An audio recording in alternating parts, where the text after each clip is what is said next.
Hey guys, and welcome back to Emerald Mystery Radio. So today I want to talk to you about the Travis Scott Astro World event. Man, at first I would like to start off by saying my condolences to the family members that lost significant people that day. People who just wanted to go kick it at a concert that they paid for. They just wanted to go have some fun.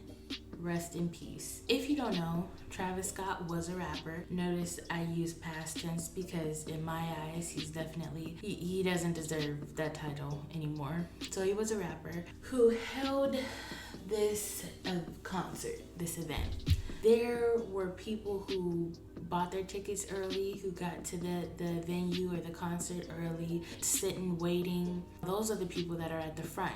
There was this countdown. And as the clock started counting down to the event, hundreds and hundreds of people started piling into the concert, and there just wasn't enough space, there wasn't enough room to hold the hundreds of people that were coming in. So you have the people at the very front of the concert being smushed by all the people that are coming in from the back. You have people that are being trampled over. You have individuals that are claustrophobic, that are passing out, that are going through all these motions because there's just too many people at the concert, and there's no sense of control, there's no security for these people, and they're dying.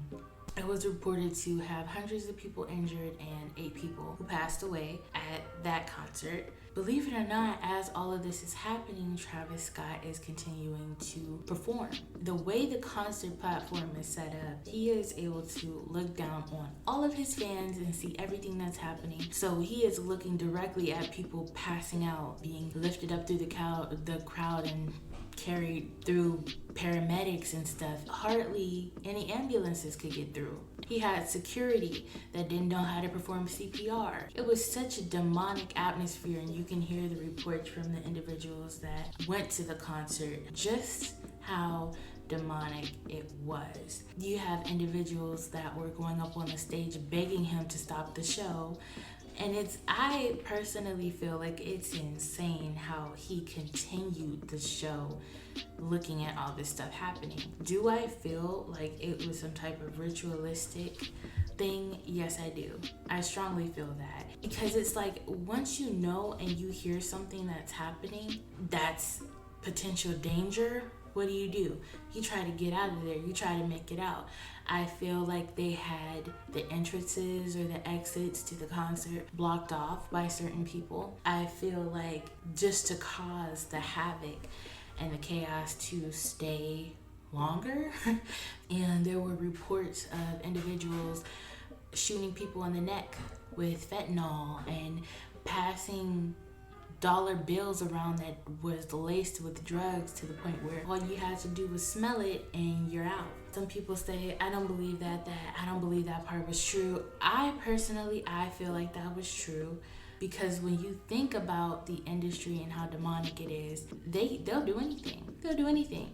Even the songs that he chose to sing, even his reaction to the people. Got his camera crew, the young lady that stood up on the stage and, was trying to tell him and let him know you have people dying out here.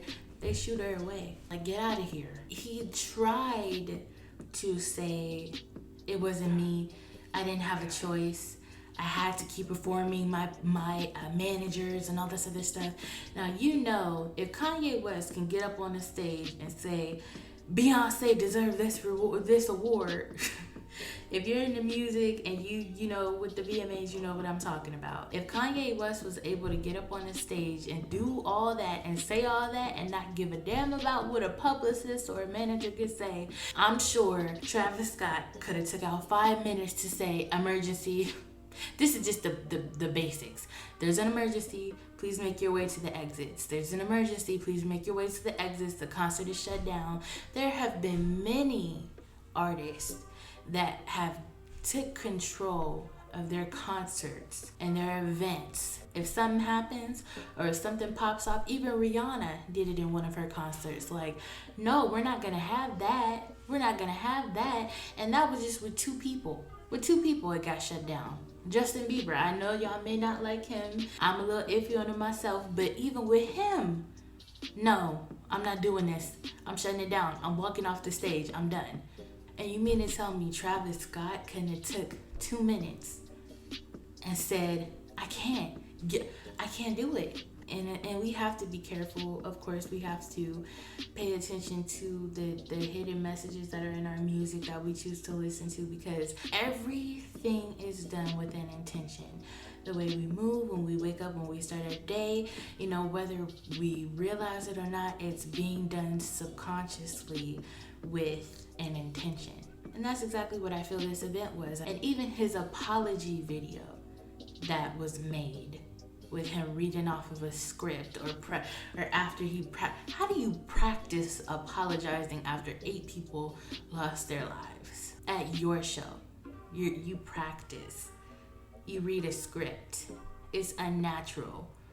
Like, there was a professional body language reader and he made a video on it. Feel free to check it out. You know, it's just upsetting. It's sad and it's sickening. Like I said, I do believe that there were people set up in that concert to give the drugs. There were people set off in the concert to pass off the money that was laced. There were people, even all the way down to the officers, his security not knowing how to give CPR.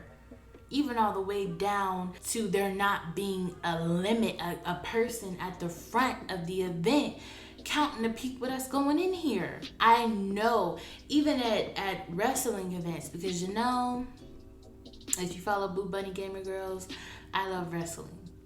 So I know at the beginning of the event, you get your ticket, you give your ticket in, you get your little wristband or whatever, and they keep track of the tickets that are being sold.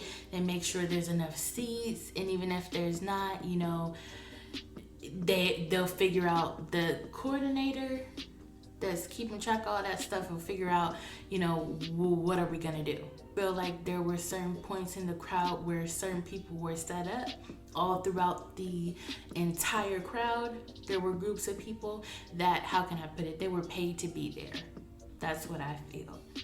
And I know that there were way more than 8 people that lost their lives, but since they choose to cover it up and sugarcoat it, all we're gonna know for the time being is that only 8 people lost their lives, and there were over 100 people that were injured. So, like I was saying, feel free to leave your comments down below. Tell me your side of it. Tell me how you feel. You know my take on it. This is Emerald Mystery Radio. This is what we do. We give our opinions. We give how we feel. We elaborate. We connect with others. We keep it moving. We live. We learn. We grow. I always, say do the research for yourself. I can't tell you what artists to like, what artists to not like. But I think this calls for, if you are interested in Travis Scott, or you do follow him, or you do like his music, I think it does warrant a little fan investigation. If I can say, a little fan investigation, you know, just really try to go into who you're listening to. Pay more attention to the lyrics, everything, even the setup of the concert. It was a backwards cross going into a portal with 8 flames, and there were 8 people that was said to have passed away. So I'm not gonna get into the conspiracy side of it. Rest in peace to the individuals that lost their lives that day already. But until next time, you guys, stay safe out there. Be safe. Be safe, be safe, be safe, be safe. I cannot say that enough. And stay natural.